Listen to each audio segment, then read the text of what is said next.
Welcome to my YouTube channel. Please like, share this video and subscribe this channel. It's a very important meeting.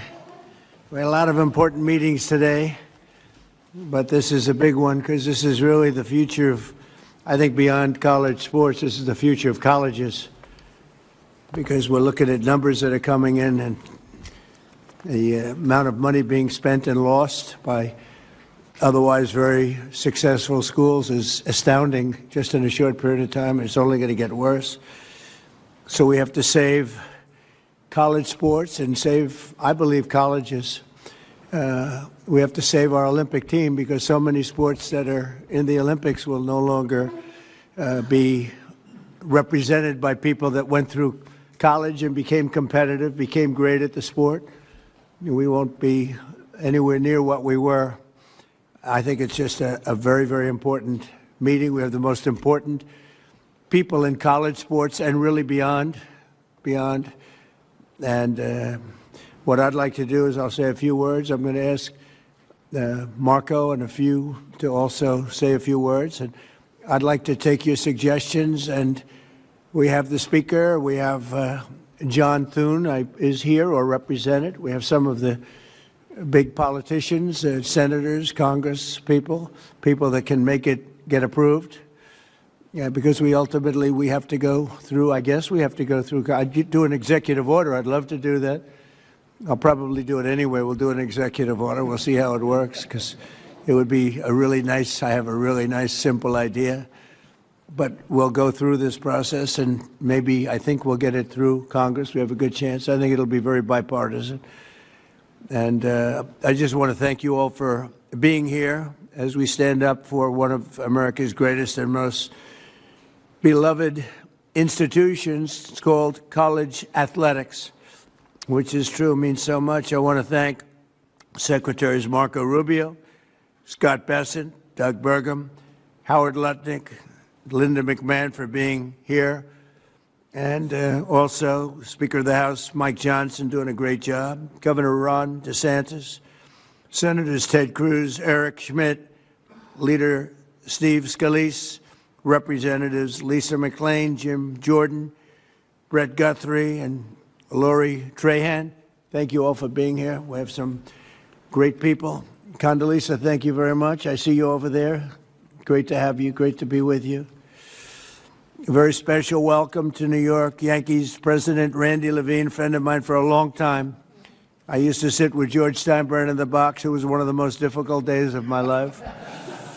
I would always be, he liked me, I liked him, but we both liked very few other people. And we had a good time. We won a lot of games, right, Randy? We never lost. We never lost, actually.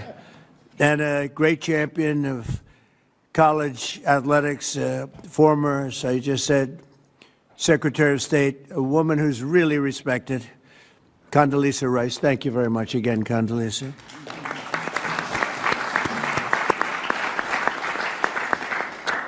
And Ron DeSantis has been working very hard with us, and wherever you may be, Ron, hi, Ron, and has some great ideas and some great coaches that gave him some great ideas. We're gathered today to discuss an important threat to the integrity and culture of college sports, the inability to set rules on eligibility, transfers, name, image, and likeness, and more, much more than that, in the face of endless lawsuits. And it's what's going on with the legal community is incredible.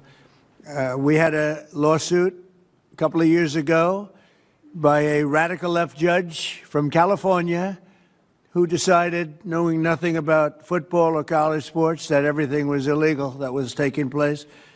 And I don't think it was ever appealed. Nobody can find out if it was appealed or not. But you can win an appeal. I think I win more cases on appeal than I do in front of some judges that are not very good. But it was a horrible, incredible ruling. And it threw the sports world and the college athletic world into tithers. And that's where we are right now. It's crazy things are happening. Young people are being signed,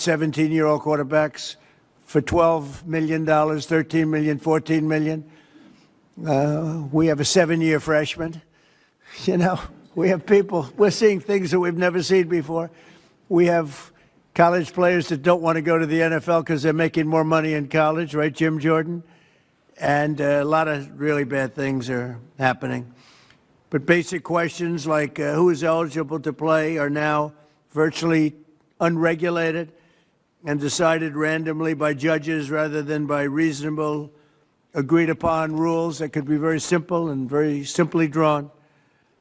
So this has grown into a major challenge. We actually have some of the best sports agents here because I think they'd like to see it solved, but maybe not. I'm not 100% sure about that.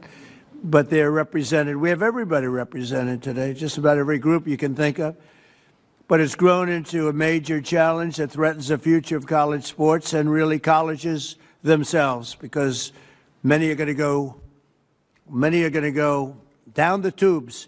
It was announced that Penn State, their athletic division, lost $535 million this last year. Florida State, Ron and I spoke about it, $440 million loss. It was just announced that Rutgers lost $95 million, and they're doing all sorts of things to try and save the ship. And I think those numbers are nothing compared to what's going to happen. This is new. This just happened.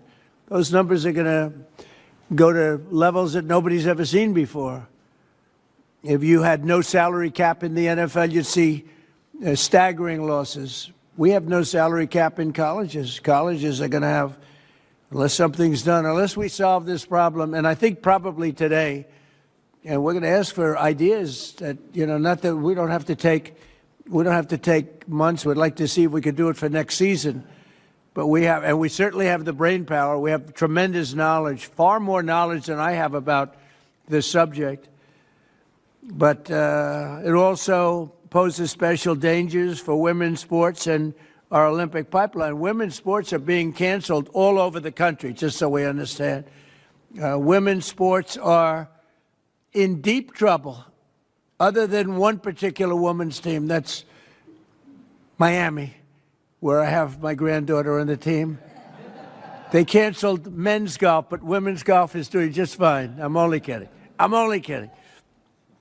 But they are canceling golf, they're canceling wrestling, they're canceling fencing, they're canceling even basketball. I thought that would be maybe immune, but it's in trouble. And it's all going to football, but ultimately football is going to be the worst laggard of all. It's not going to be affordable, and it's going to take down practically every college. In my opinion, it's going to take down virtually every college, or every college that wants to be, they think they want to be competitive. Under the current system, educational institutions find themselves in a financial arms race for athletes in sports like football and basketball, and both of them, but basketball is being hurt very badly. It's being dominated by football. Last July, I signed an executive order to stop destructive pay-for-play schemes that are all over the place and keep college athletics rooted in the traditions that made it great. I thought we had a great system, frankly. I thought we had a system that should have been appealed, and it could have been maybe perfected a little bit. But it took close to 100 years. It was developed over 100 years. And one judge that knew nothing about sports, knew nothing about football, knew nothing about Olympics, knew nothing about anything. Thanks for watching this video.